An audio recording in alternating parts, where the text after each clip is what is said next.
Assalamualaikum warahmatullahi wabarakatuh.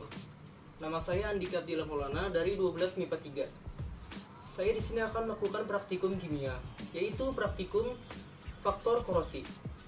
Praktikum ini memiliki tujuan: yang pertama, mengetahui proses perkaratan pada paku dengan berbagai percobaan. Yang kedua, mengetahui faktor-faktor apa yang menyebabkan paku mengalami korosi. Yang ketiga, mengetahui cara pencegahan korosi pada paku. Korosi adalah peristiwa perusakan logam oleh karena terjadinya reaksi kimia antara logam dengan zat-zat di lingkungannya membentuk senyawa yang tak dikehendaki. Dalam bahasa sehari-hari, korosi disebut perkaratan. Contoh korosi yang paling lazim adalah perkaratan besi.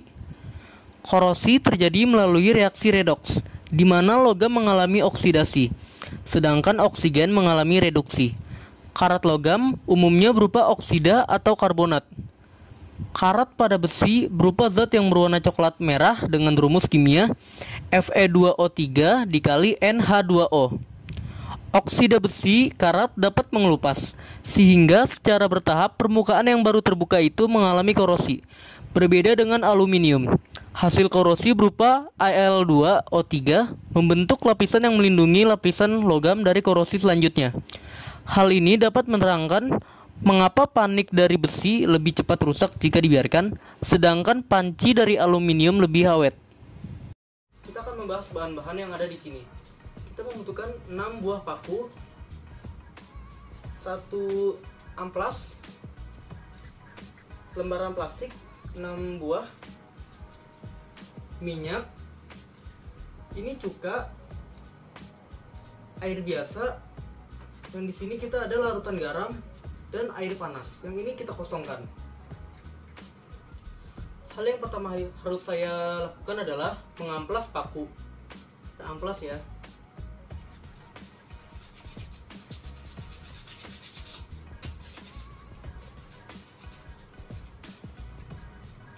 Selanjutnya adalah kita masukkan paku-paku yang tadi sudah diamplas ke dalam gelas plastik.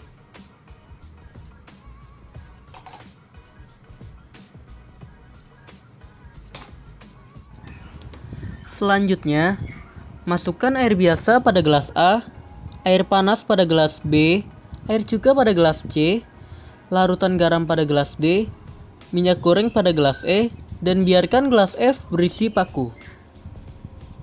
Lalu, selanjutnya adalah kita akan membungkus gelas plastik ini dengan lembaran plastik satu persatu.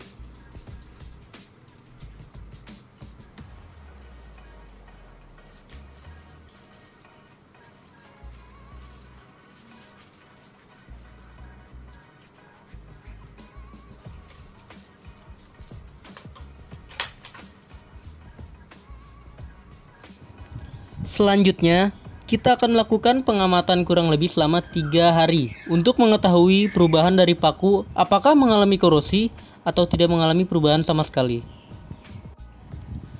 Bisa kita lihat, ini adalah tabel hasil pengamatan saya yang terdiri dari 6 perlakuan, yaitu air biasa, air panas, air cuka, larutan garam, minyak goreng, dan yang hanya diisi oleh paku.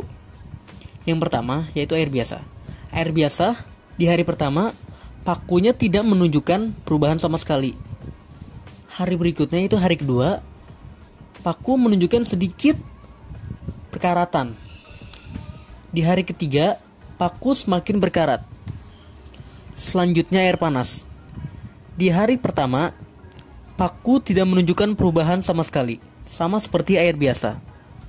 Di hari kedua paku menunjukkan sedikit perkaratan.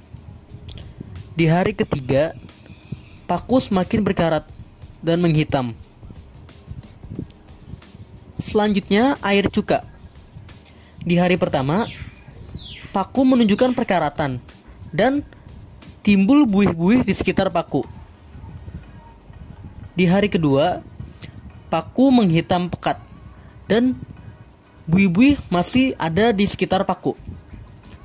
Di hari ketiga, paku berkarat dan buih-buihnya menghilang. Selanjutnya larutan garam. Di hari pertama, paku menunjukkan buih-buih yang ada di sekitar paku. Di hari kedua, paku menjadi berkarat, tetapi tidak seluruhnya mengalami berkaratan. Di hari ketiga, paku semakin berkarat. Selanjutnya minyak goreng. Di hari pertama, tidak menunjukkan perubahan sama sekali. Di hari kedua, tidak menunjukkan perubahan sama sekali. Di hari ketiga, tidak menunjukkan perubahan sama sekali. Selanjutnya yang hanya diisi dengan paku. Di hari pertama, tidak menunjukkan perubahan sama sekali. Di hari kedua, tidak menunjukkan perubahan sama sekali. Dan di hari ketiga, tidak menunjukkan perubahan sama sekali. Berikut saya akan menyimpulkan hasil pengamatan yang saya lakukan. Yang pertama, korosi adalah peristiwa perusakan logam oleh karena terjadinya reaksi kimia antara logam dengan zat-zat di lingkungannya membentuk senyawa yang tak dikehendaki. Yang kedua, faktor penyebab perkaratan pada paku dari hasil pengamatan yang saya lakukan adalah yang pertama, air. Air merupakan salah satu faktor penting untuk berlangsungnya korosi. Udara lembab yang banyak mengandung uap air akan mempercepat berlangsungnya proses korosi. Yang kedua, elektrolit. Elektrolit merupakan media yang baik untuk terjadinya transfer muatan. Hal ini mengakibatkan elektron lebih mudah untuk diikat oleh oksigen di udara. Yang ketiga ada cara pencegahan terjadinya korosi adalah membalutnya dengan minyak atau oli dan pengecatan.